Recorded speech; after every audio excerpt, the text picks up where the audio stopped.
Want to help me out? My throat's getting tired. Yes, I'll have a drink. Okay. Okay.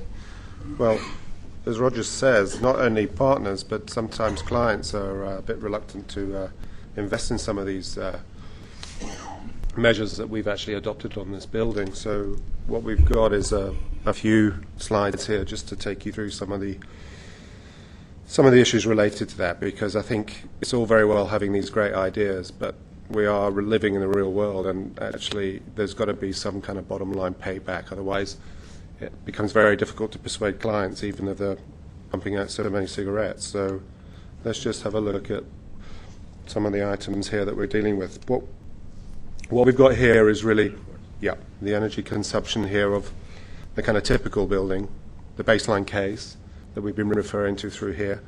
And here's just some of the values that we get when we actually look at the Pearl Tower building as we've designed. You can see that we've reduced the cooling consumption considerably. Pump consumption goes down. We've got less fans, less maintenance, and we've even reduced the lighting, partly through kind of measures of trying to optimize the external skin and get as much daylight into the building as possible.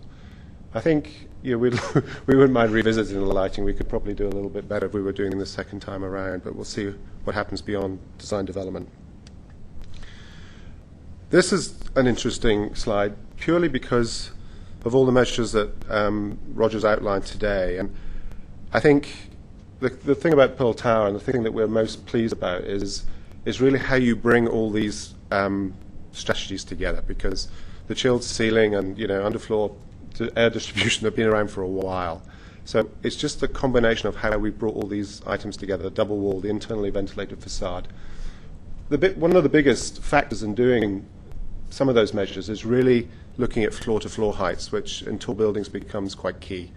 And typically on a VAV system, we would be looking at floor-to-floor heights of something like 4.2, 4.3 meters high. Pearl Tower is 3.9 floor-to-floor. So over 70 stories, that results in a significant height, decrease in this case. Because what we had was, even in China, they had planning laws. So we had a building height that we had to conform to. So you could either say that we were building a smaller building in the 21 meters, or you could say that we managed to squeeze, is this going to come on? Yeah, an additional 5 floors.